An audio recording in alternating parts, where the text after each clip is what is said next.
ETF index mutual funds నేర్చుకుని stock మార్కెట్లో రాణించాలనుకుంటున్నారా? వెంటనే ఈ నెంబర్కి కాల్ చేయండి. అమ్మ నమస్తే.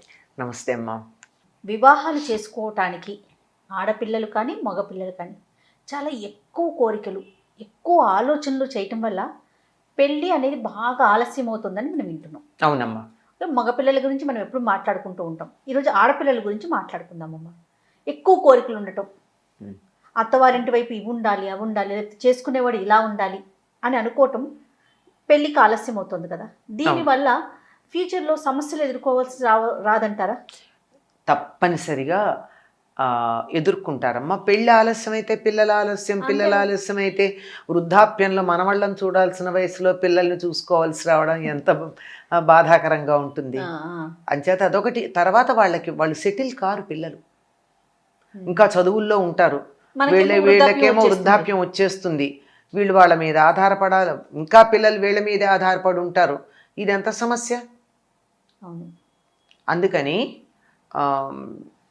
తగిన సమయంలోనే వివాహం చూసుకోవాలమ్మా, మరీ దాటిపోకూడదు.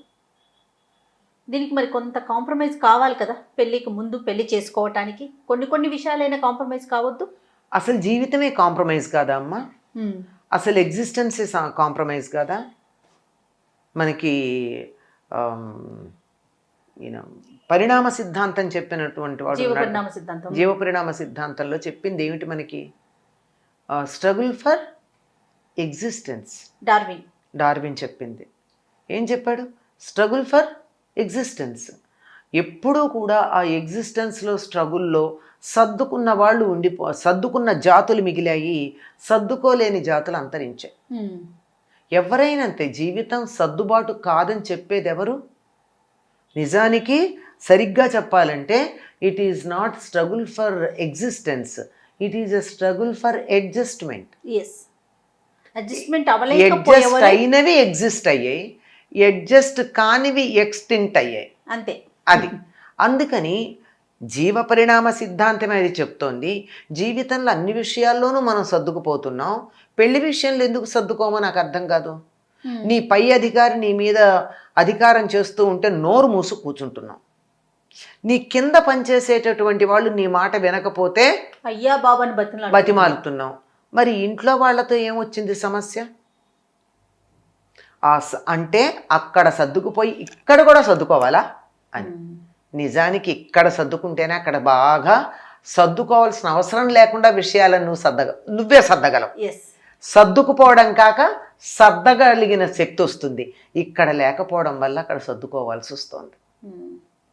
అందువల్ల ఈ సర్దుకుపోవాల్సి వస్తుంది అనేటటువంటి విషయం కోసం బాధపడాల్సిందే కాకుండా కోరికలు ఎక్కువ అవడం కూడా కారణమైంది. ఎందుకంటే చిన్నతనంలో 15-20 ఏళ్ల మధ్యలో మంచి జీవితం రంగుల కలగా ఊహించుకుంటూ ఉంటే, ఒక ఆడపిల్లే అనుకుంది, మీరు ఆడపిల్ల దృష్టి అన్నారు కదా, ఆడపిల్ల అయితే భర్త అందగాడు, 6 అడుగుల పొడుగుండాలి, తను ఎట్లా ఉన్నా పర్వాలేదు, అది తర్వాత మాట. 6 అడుగుల పొడుగుండాలి, మంచి ఉద్యోగం ఉండాలి, తన్ని రోజు సినిమా, కనీసం వారానికి 2 రోజులన్నా సినిమాకి తీసుకెళ్ళాలి. ఇప్పుడు అవసరం లేదనుకోండి, అప్పటి మాట అది. తీసుకెళ్ళాలి. సంవత్సరానికన్నా ఒక నగ కొంటూ ఉండాలి, నెలకు చీర కొనాలి, అంటే తను ఉద్యోగం చేయకపోతే. ఇలాంటి కోరికలు ఉండేవి. ఇవి సర్ది పెడితే సరిపోయేది. కానీ తనే ఉద్యోగం చేసుకున్నాక భర్త నుంచి ఏం ఆశిస్తుంది? చీరలు తనే కొనుక్కోగలదు, నగలు తనే కొనుక్కోగలదు, కావాలంటే భర్త కూడా తనే ఏదన్నా కొనివ్వగలదు, మంచి మంచి బహుమానాలు, ఏదన్నా హాలిడే రిసార్ట్స్కి వెళ్ళాలంటే తనే బుక్ చేయగలదు. ఇవన్నీ అయ్యాక ఏమి ఆశించాలో కూడా తెలియటం లేదు. ఏం ఆశించాలి అంటే, ఇంకా ఇప్పుడు ఈవిడ దగ్గర ఏదో ఒక కారు ఉంటే ఇంకా పెద్ద కారు ఉన్నవాడు, తన దగ్గర ఒక 3 బెడ్రూమ్ ఫ్లాట్ ఉంటే ఒక విల్లా ఉన్నవాడు కావాలి, ఇట్లా కోరుకోవడం అవుతుంది. అంతే కదా? అవునమ్మా. ఈ కోరికలు ఎక్కువైపోయినాయి. నిజం చెప్పాలంటే ఈ కోరికలు ఈ ఉద్యోగం చేసే ఆడపిల్లల కన్నా కూడా వాళ్ళ తల్లిదండ్రులకు ఎక్కువయ్యాయేమో అనిపిస్తోంది నాకు, కొంతమందిని గమనిస్తే. అందరినీ అని చెప్పలేం కాదు, అందుకే కొంతమంది నేను స్పష్టంగా చెప్తున్నా. ఎందుకంటే వీళ్ళు ఏ స్థాయిలో ఉన్నారో అంతకన్నా ఎక్కువ స్థాయిలో తమ పిల్లలు ఉండాలని కోరుకున్నారు. ఆ పిల్లలు ఆ స్థాయికి వచ్చిన తర్వాత వాళ్ళు ఇంకా పెద్ద స్థాయికి వెళ్ళాలి పెళ్ళయ్యాక అని అనుకుని, అసలు తల్లిదండ్రులే కొన్ని సంబంధాలని పక్కకు పెట్టేయడం మనం గమనిస్తున్నాం. వాళ్ళే ఆపేస్తున్నారు. ఇది కాదు, ఇది వద్దులే, ఇది వద్దులే, ఇది వద్దులే అని. అసలు అమ్మాయి దాకా పెడితే కదా, అదే తల్లిదండ్రుల మాట వింటే సుమా అని మళ్ళీ అది కూడా ఉన్నది కదా. తర్వాత బయట ప్రపంచం అంతా చూసిన తర్వాత ఏముంది, ఇప్పటికే నాకు 30 ఏళ్ళు వచ్చాయి, అయిపోయింది సగం జీవితం, ఇంకేమిటి అనేటటువంటి ఆలోచన కూడా వస్తుంది. పైగా వీళ్ళకి వివాహం వల్ల వచ్చే ఆనందం పొందాలి అనేటటువంటి ఊహ కూడా రాకుండా పని ఒత్తిడిలో పడిపోతున్నారు. ఎంత వర్కాలిక్స్ అయిపోతున్నారంటే, ఖాళీ ఉంటే కదా, కాస్త ఖాళీ ఉంటే ఆలోచిస్తారు తన గురించి. చివరికి కొంతమంది, మీరు బాగా వర్కాలిక్స్ అయినటువంటి ఆడపిల్లల్ని చూడండి, ఇంట్లో ఖాళీగా ఉండే ఒక గృహిణి చేసుకున్న పాటి అలంకారం కూడా చేసుకోరు. వాళ్ళకు నగలు పెట్టుకునే ఉద్దేశం ఉండదు. మంచి వేసుకోకర్లేదు, నార్మల్గా కనిపించే వరకు ఒక చిన్న గొలుసు వేసుకునేది, చెవులకి ఏమన్నా పెట్టుకునేవి కూడా ఉండవు.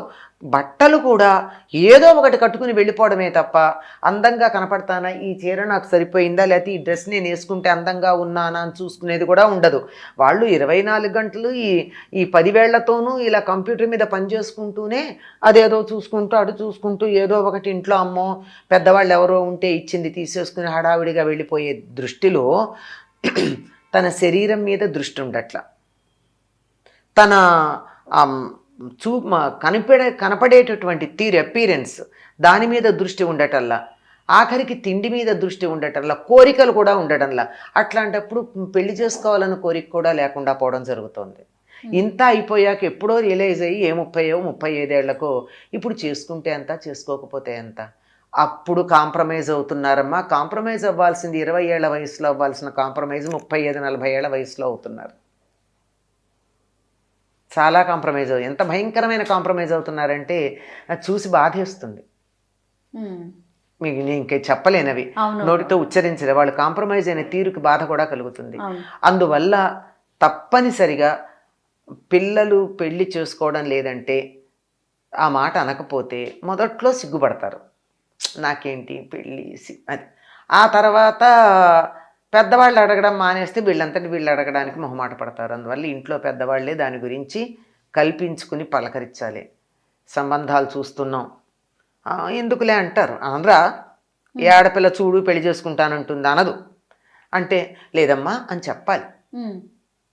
మరీ తీవ్రంగా ఖండిస్తే తప్ప, సున్నితంగా కాదంటున్నప్పుడు వాళ్ళని ఒప్పించాల్సిన బాధ్యత తల్లిదండ్రుల మీద ఉంది.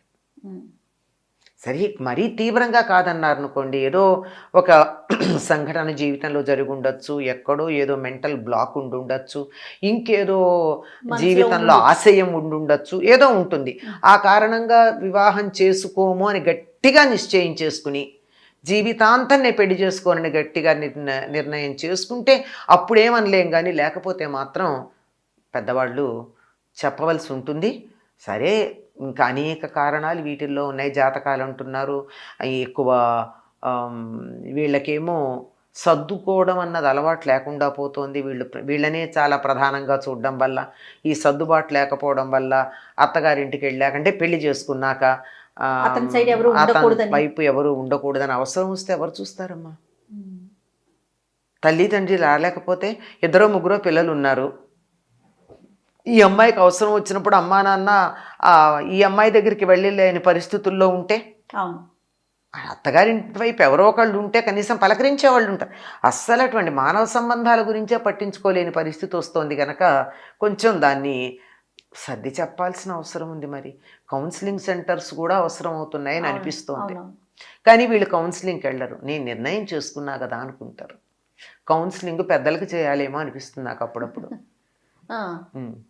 అటు నుంచి మార్పు వస్తే వీళ్ళ వైపు నుంచి మార్పు, వీళ్ళు ఇంట్లో ప్రెషర్ చేసి పెళ్లి చేసుకోమని బలవంత పెట్టాలి. తర్వాత ఎలాగో ఏడిపిస్తారు, ఏమనంటే నేను వద్దంటుంటే చేసావు, నాకు అది వచ్చిందని సతాయిస్తారు. అందులో అనుమానం ఏం లేదు. రెడీ అవ్వాలి మరి. ఆ మనస్తత్వం ఉంటే ఇంకా తర్వాత అన్నట్లుగా సతాయిస్తూనే ఉంటారు. ఏ చిన్న తేడా అక్కడ వచ్చినా నేను అప్పుడే పెళ్ళి వద్దంటే అప్పుడే చేసి పంపించి అప్పుడే తొందర చేసి పెట్టావు, ఇంకా కన్నాళ్ళు ఆగాల్సింది అని నవ్వేసి వదిలేయాలంతే. చాలా కష్టం. సకాలంలో పెళ్లిళ్ళు అవ్వాలంటే కొంచెం అయినా కోరికల్ని తగ్గించుకోవాలి, లిస్ట్ని. ఆ లిస్ట్ ఇప్పుడు ఇందాక నేను అన్నది అమ్మాయిల కన్నా వాళ్ళ తల్లిదండ్రులు ఎక్కువ ఉంటుంది లిస్ట్ అంటున్నాం. అది అటుగా వాళ్ళు కానీ వీళ్ళు కానీ తగ్గించుకోవాలి. తర్వాత తగ్గించుకోవాల్సింది ఈ పని మీద ఉన్న ఆ శ్రద్ధ, కెరీర్లో అత్యున్నత స్థానానికి వెళ్ళాలనేటటువంటి తాపత్రయం అమ్మాయిలు తగ్గించుకుని అది ఇది సైమల్టేనియస్గా చేసుకుంటాం అనుకోవాలి.